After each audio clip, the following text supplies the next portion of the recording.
Hello, everyone. Thank you so much for taking time to join us for today's Needy Med special topic webinar, Unveiling Facts, Vitamins, Supplements, and Liver Disease, presented by our partner, the American Liver Foundation.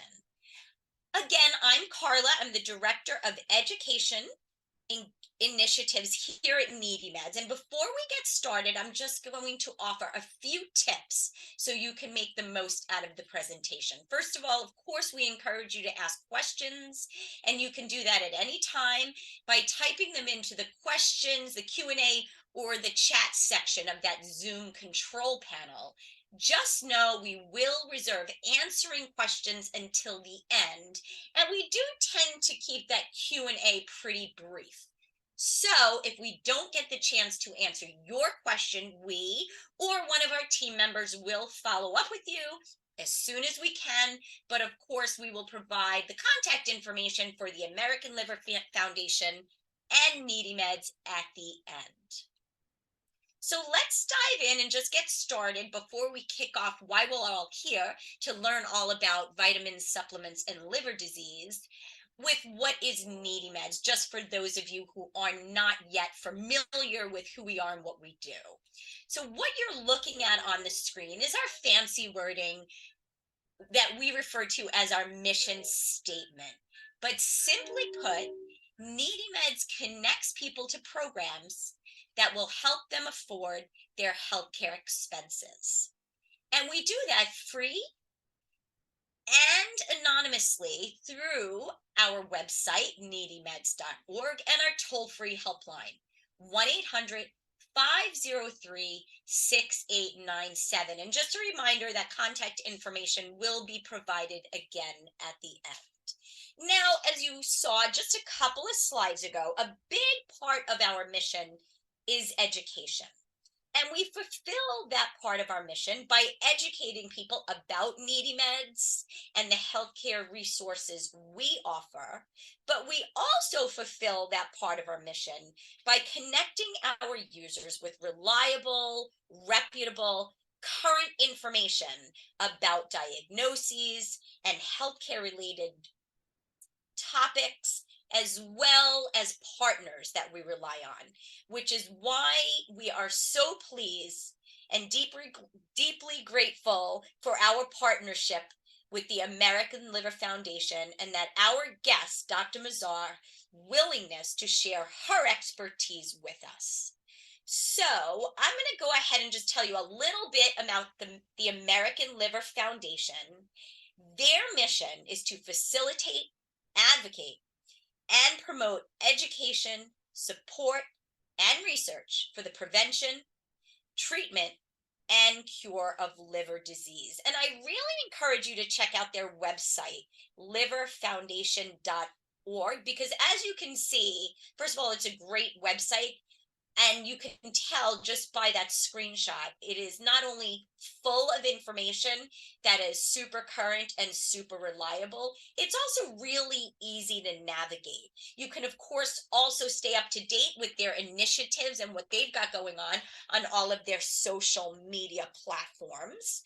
So, again, a big thank you for them for taking time to share the resources they have to offer, and an important presentation about vitamins, supplements, and liver disease. So I'm going to move on so I can introduce our guest panelist who's going to offer all of that information today on those vitamins, supplements, and liver disease. And her name is Dr. Mazhar. She is currently a transplant hepatology fellow at Northwestern Memorial Hospital in Chicago, and is actually excited to be doing an intervention.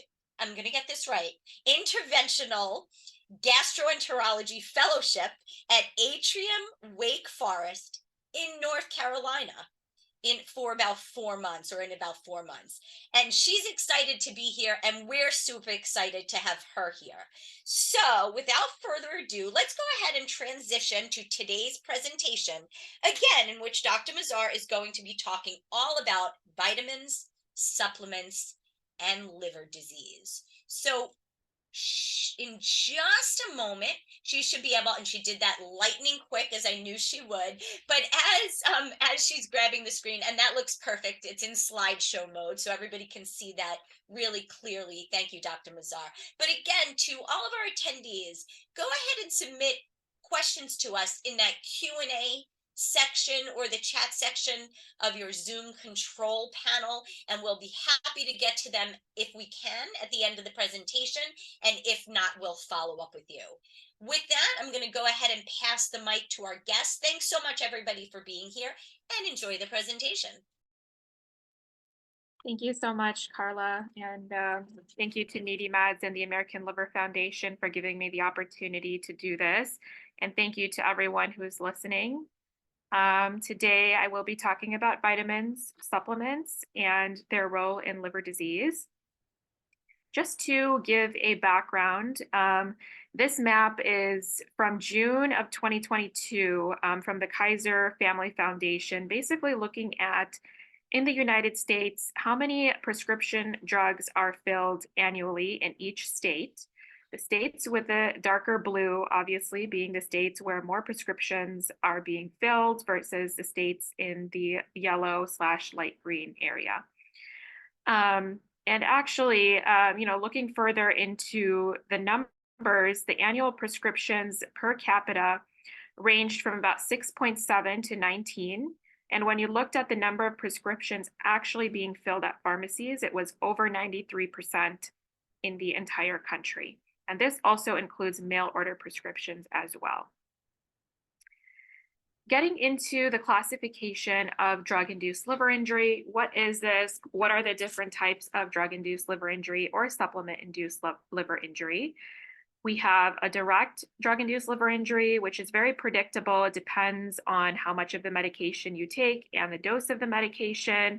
A good example of this is Tylenol. Then we also have an idiosyncratic drug-induced liver injury, which is independent of the dose and it's unpredictable. A very good example of this is Augmentin, which is an antibiotic. And then we have a third type of drug-induced liver injury, which is indirect. And this is a secondary type of liver injury, mainly an autoimmune type of liver injury. Certain medications included in this example would be something like checkpoint inhibitors, which are the PD-1, PD-L1 inhibitors being used as chemotherapy. And then there are also other medications that have an HLA association, which causes this autoimmune liver injury. Some examples of that can be antibiotics like Bactrim and Macrobid. And then looking at the AASLD practice guidelines, looking basically globally at the type of drug-induced liver injury, it's interesting that it's variable in different countries. Herbal and drug supplement use was actually majority of the cases in Asia, which has been found to be also increasing in incidence in the United States as well. However, in the United States, currently the most common cause of drug-induced liver injury is Augmentin, which is an antibiotic. In the West/in Asia, it's usually the anti-TB medications.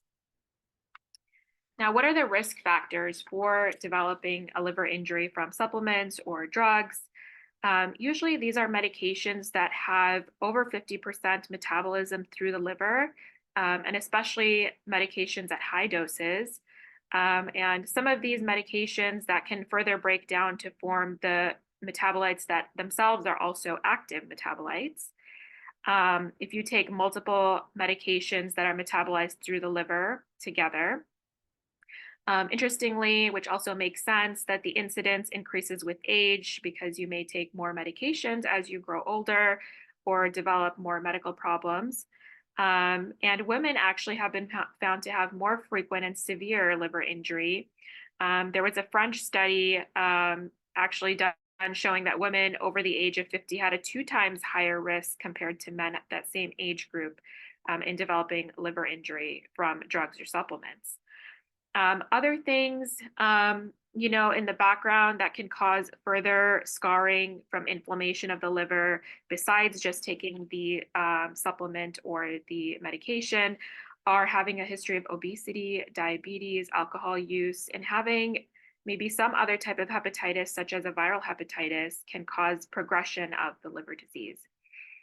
And then there is also, as we mentioned previously, an autoimmune association with HLA alleles, which can be associated with having an increased risk of liver injury from drugs or supplements.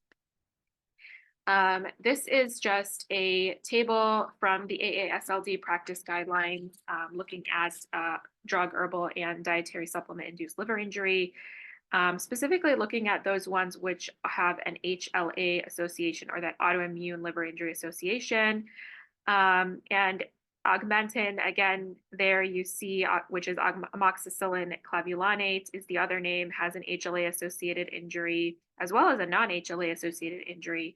And then many other antibiotics, like minocycline, which may not be used as much, used to be used for acne in the past. You have trimethoprim, sulfamethoxazole, which is Bactrim, another antibiotic. Then you have your anti-TB medications, such as isoniazid containing regimens. You have terbinafine, which is an antifungal medication, allopurinol, which is used for gout, green tea extract as well. Now, how do you diagnose liver injury due to supplements or drugs or vitamins? It's usually a diagnosis of exclusion.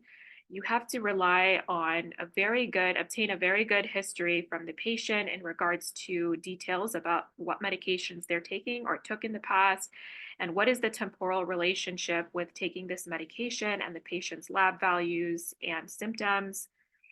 When you look at the AASLD guidelines, they define clinically significant liver injury from drugs or supplements as AST or ALT more than 5 times the upper limit of normal, or the ALP, which is another liver enzyme, more than 2 times the upper limit of normal on 2 separate tests that are at least 24 hours apart. And then any elevation in the liver enzymes with a total bilirubin over 2.5, or any liver enzyme elevation with an INR over 1.5. These are all significant. Now, you can further classify the liver enzyme elevation in drug-induced liver injury as being hepatocellular or cholestatic. And that depends on which of those liver enzymes is more elevated. And the way that can be calculated is with the R value, which the calculation is written here, ALT over the upper limit of normal of ALT on your labs divided by the ALK phos over the upper limit of normal of ALK phos on your labs. If you get an R value over 5, that's usually hepatocellular, which is more of the AST-ALT elevation. If you get an R value of less than 2, that's more of cholestatic, which would be more of the total bilirubin, and ALP, which is ALK phos elevation. You can also have a mixed picture when the R value is between 2 and 5. Of course, when you are evaluating these patients, you must also exclude other causes of liver disease, for example, viral hepatitis, Wilson disease, other autoimmune liver diseases such as primary biliary cholangitis, alcohol use, liver imaging to make sure there's no hepatobiliary or pancreatic disease.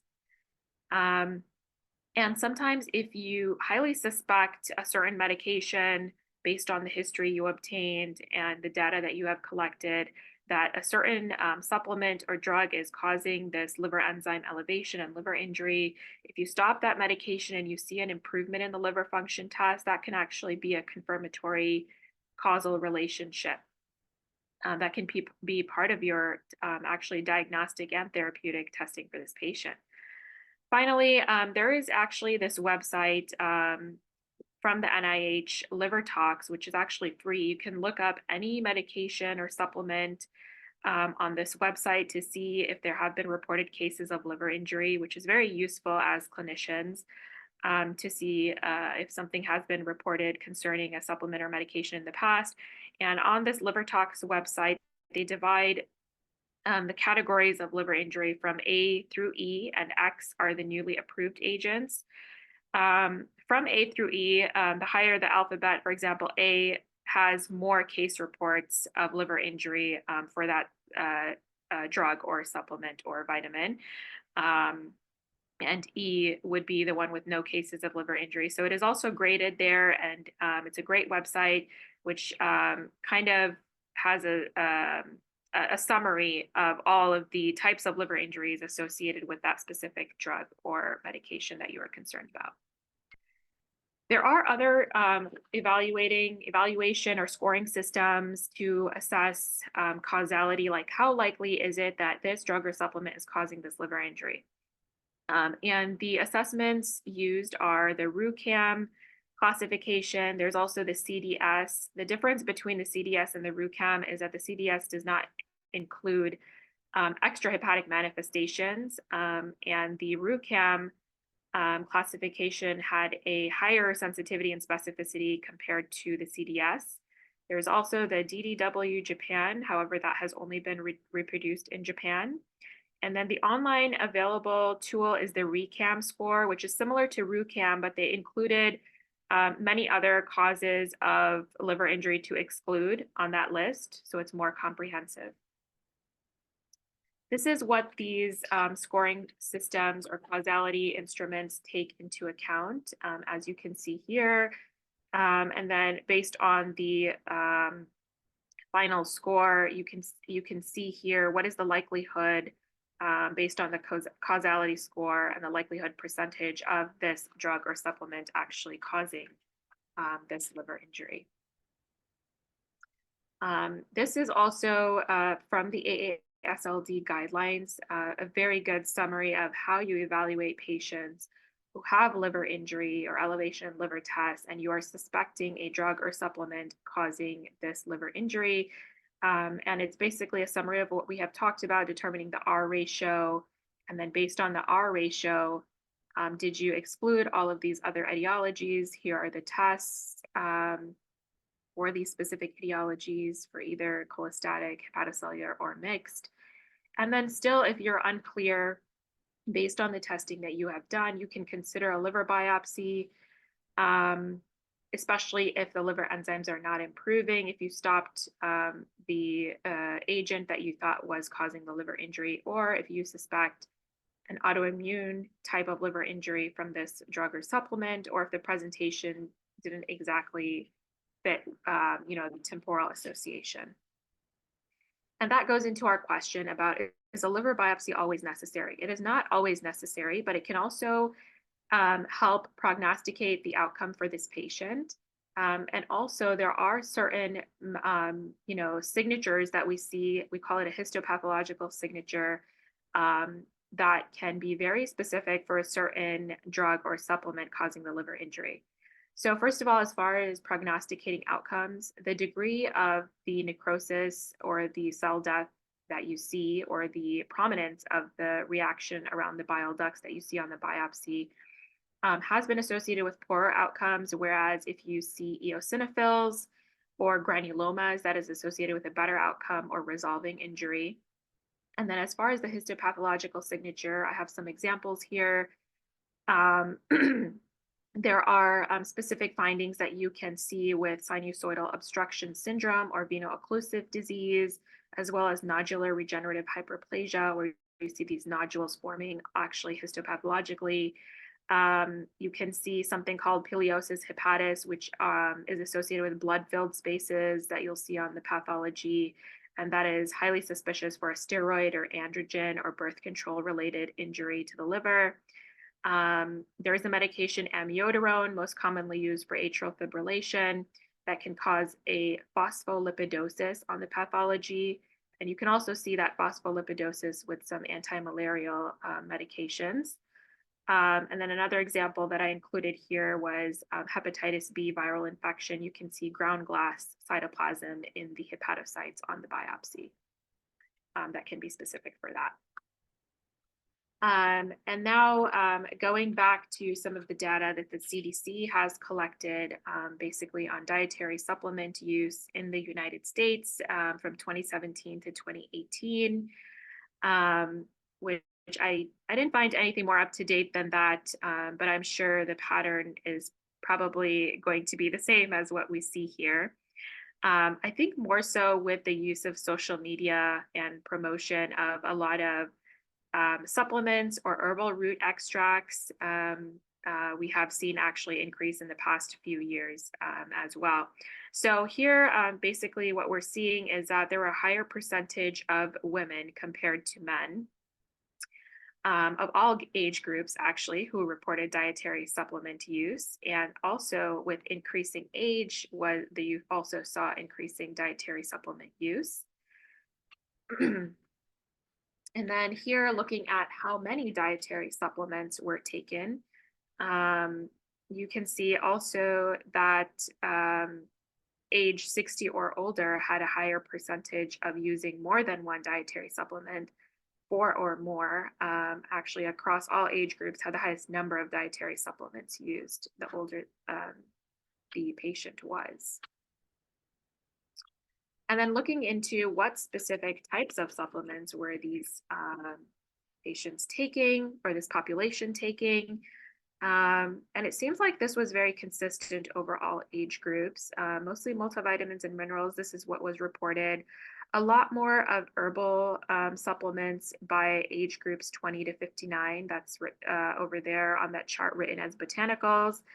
And then other vitamins like vitamin C and D, B12 were consistent across all age groups.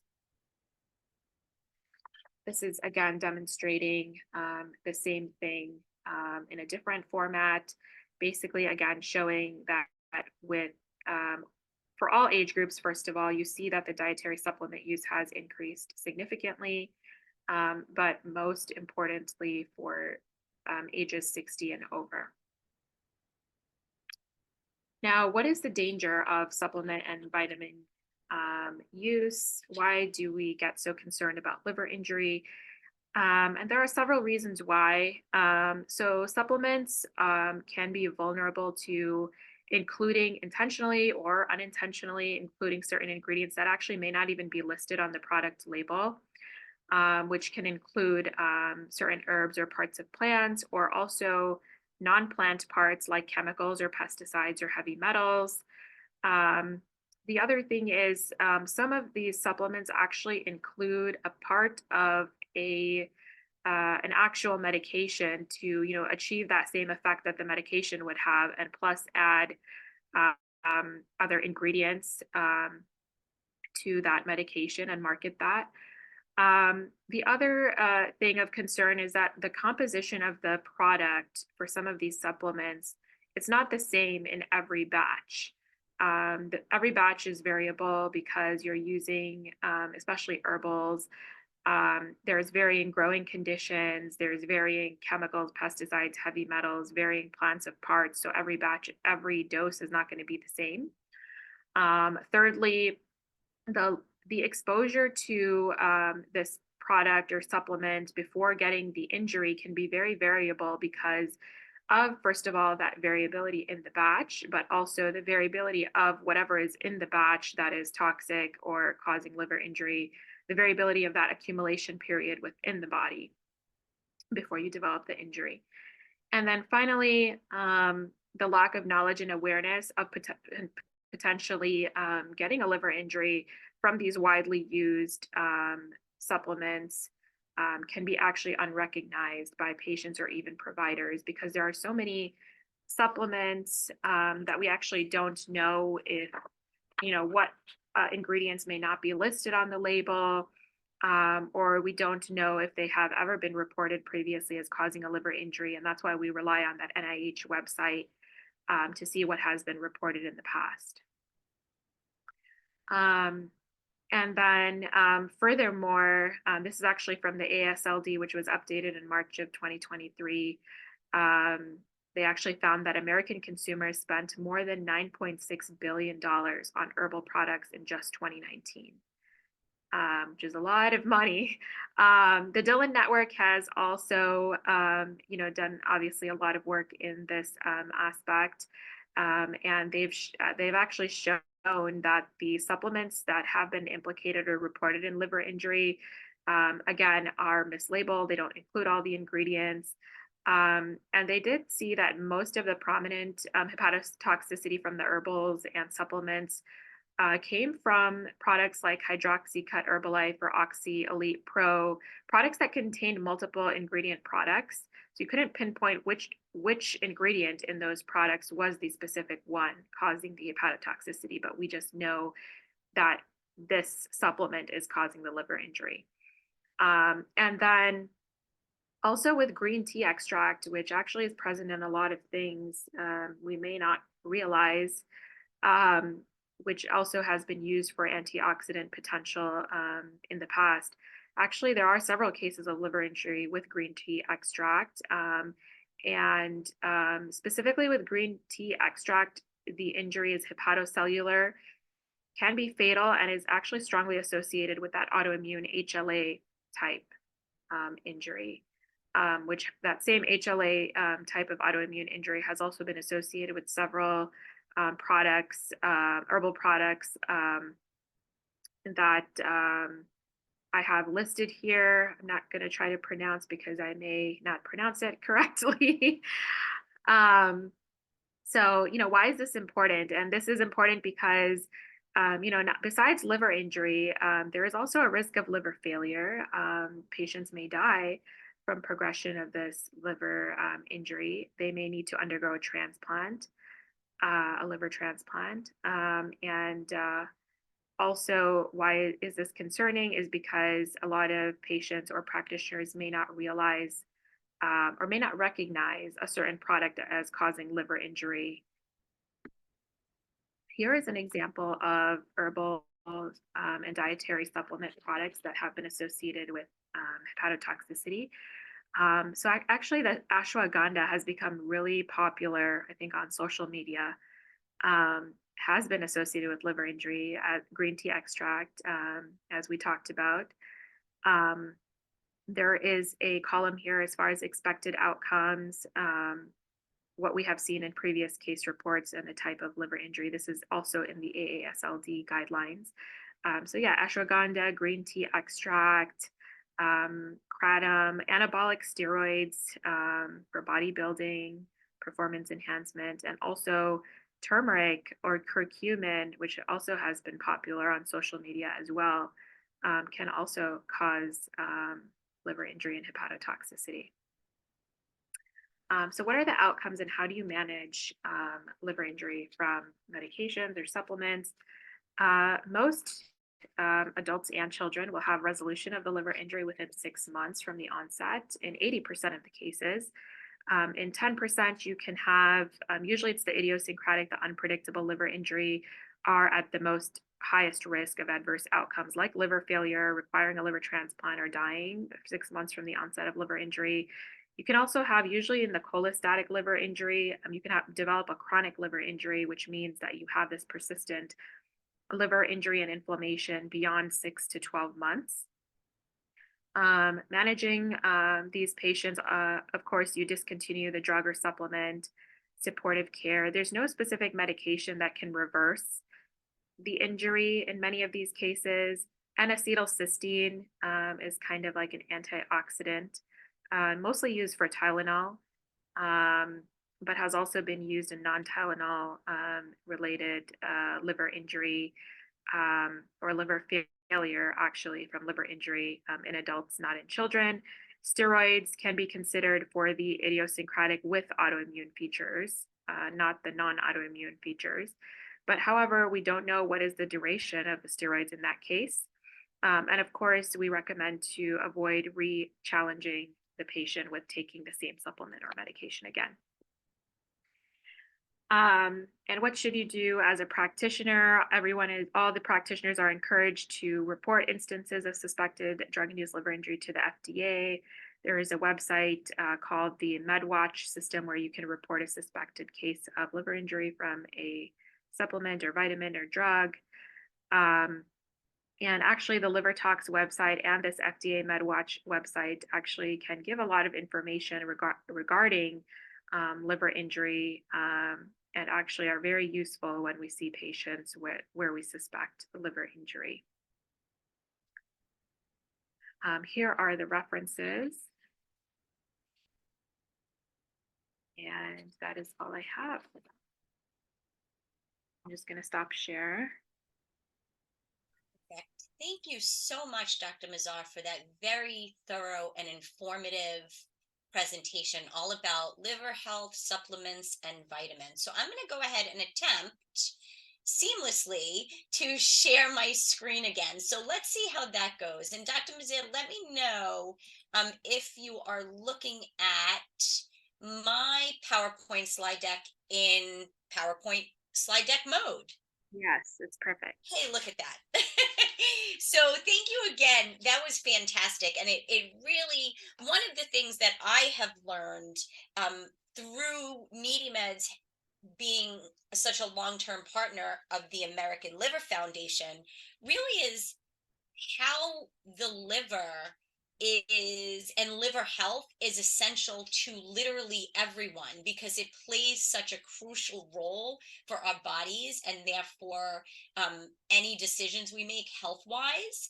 And that's why the partnership with Needy Meds and the American Liver Foundation is so valuable because everybody can benefit from your presentations, from the website, from following you guys on social media, whether you're currently living with a diagnosis related to your liver or not, whether you are living with liver disease or another liver related diagnosis, or whether you're just interested in keeping on top of your health. This is applicable for you, your loved ones, family, friends, neighbors, and practitioners alike. So as you were speaking, Dr. Mazhar, we did get a ton of questions coming in. I want to remind everybody, I can see some of you remembered, but for those of you that didn't, you can submit questions just by typing them into the chat or the Q&A section of that Zoom control panel. And don't worry, we do keep the Q&A portion of our presentations brief, but again, if we don't answer your question, you'll hear from us via email. Before we get to those questions, I want to briefly remind everybody that, of course, one of the obstacles, a common obstacle, unfortunately, in staying healthy, in addition to educating ourselves, is being able to afford medications and other healthcare costs. So just a reminder that Needy Meds is here to help you with that. What you're looking at on the screen is all of the healthcare savings resources you can find on our website under the healthcare savings tab. But of course, you can also reach out to us by phone. I'll put that 1-800 number up again in just a moment. Don't hesitate to reach out to those expert call center counselors. I'm going to leave that contact information up. You can get in touch with the American Liver Foundation via their website, liverfoundation.org. They do have a toll-free helpline as well, 1-800-465-4837. And again, I really want to stress checking out their website because it's chock full of information that everybody is going to find super useful and actionable. They have tips that you can really begin to incorporate into your life, and certainly a lot of information on how to keep the liver healthy. So let's keep that contact information up and get to some of those questions that came in while Dr. Mazhar was giving her presentation. So this was covered, but this came in earlier on during your presentation. So it's an opportunity to drive this home. And the question that came in is, when should drug or supplement induced liver injury be suspected? That's a great question. Yeah, that's a great question. Sorry, everybody. So usually drug-induced liver injury is a diagnosis of exclusion. You have to have a high suspicion for it. And the way to have a high suspicion for it is to get a very good history from the patient and especially review the medications that they're taking and make sure you are aware of everything that they're taking. Ask them about any herbal or supplement or vitamin use. You can also ask them about anything that they've taken from online or over the counter. It seems like it's very easy to order supplements and a lot of like the protein protein powders that have been associated with liver injury. It's very easy to order them online, actually. So a lot of patients, when you ask them about their medications, they may not remember that they also take those. So specifically ask the patient, and if the history is highly suspicious for a liver injury, then I would suspect it. But at the same time, make sure you're not missing anything else and do the complete workup for elevation of liver enzymes.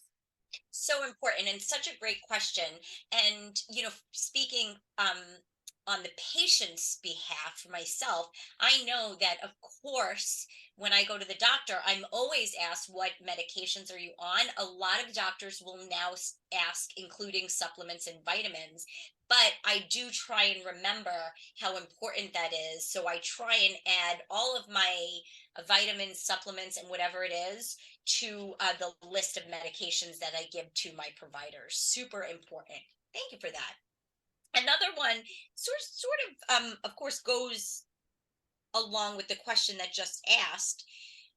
What are some risk factors for drug-induced liver injury? Another good question. Yeah, that is actually another great question. Um, so, risk factors for drug-induced liver injury is there are many. Some of them we went over. Usually, the older in age you are, and that's just because you are also taking more medications as well, which may interact with each other, which may all be metabolized through the liver or mostly be metabolized through the liver. Interestingly, there are several studies showing that women have a higher risk than men of drug-induced liver injury.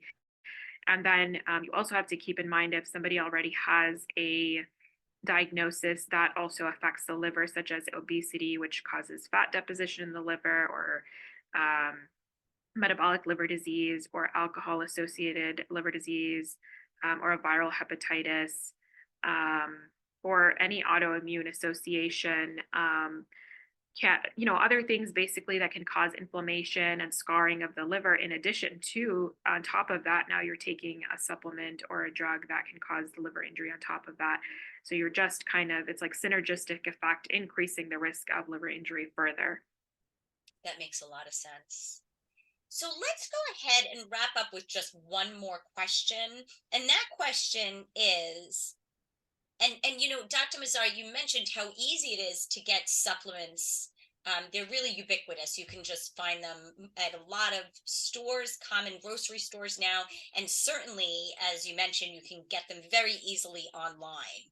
And this question is interesting because this attendee asked, how can I know if a medication or supplement is associated with liver disease? And the reason I brought up what I just said is, it's so easy to find these supplements, but is it as easy to find out whether or not what all the benefits and risks are associated with the supplements, especially when it comes to the liver? So yeah, let's wrap it up with that question. How can I know if a medication or supplement is associated with liver injury? Yeah, this is a great question, actually, because from the patient point of view, they may think like, oh, we're being very healthy. We're going to like a vitamin or supplement store. We're taking maybe some kind of protein shake to help build our muscle. Like they think that they are doing the right thing, but they don't know about the risk of liver injury, especially with the ease of access to all of these supplements, vitamins, and things that you can buy online.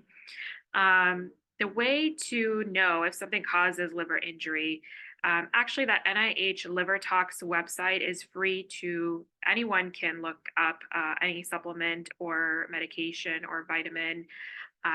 It's in alphabetical order, and you can find what you are looking for on there to see what has been reported previously as causing liver injury.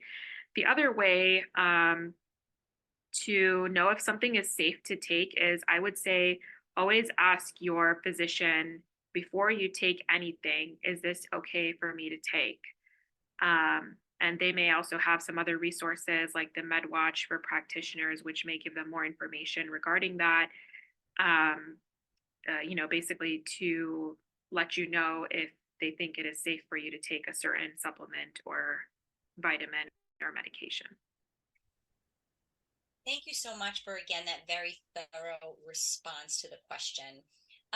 We do, as I said a couple of times, try and keep the Q&A segment of our presentations brief. So we're going to wrap it up with that one. But here's a few things to keep in mind. Again, reach out and visit the liverfoundation.org. Follow them. They're all over social media with updated information, and reach out to their helpline if you have any specific questions for yourself, a patient, a client, or a loved one.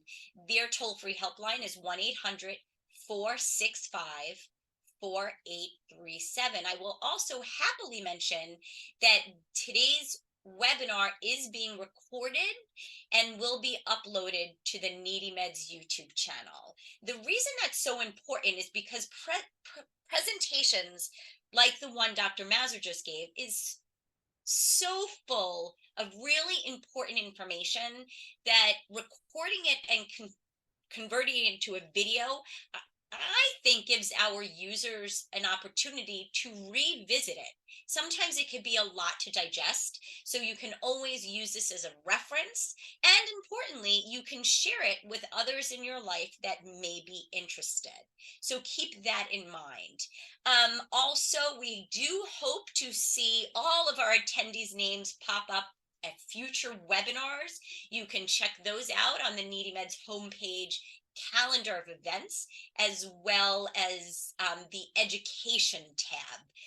That's where you can find all upcoming webinars. And I do encourage you to, if you see one that you're interested in, sign up right away, because oftentimes space is limited. So a big thank you again to Dr. Mazhar for taking time out of her day to share her expertise with Needy Meds users and beyond. And a thank you to our audience for joining us today. I hope you learned a little bit about the American Liver Foundation and a lot about vitamins, supplements, and liver disease. Again, if you ask a question, we'll be in touch, but don't hesitate to reach out to either the Liver Foundation or Needy Meds at the contact information on your screen. For now, thanks everybody. We hope to see you again at future Needy Meds webinars and events. Have a wonderful rest of the day. Thank you.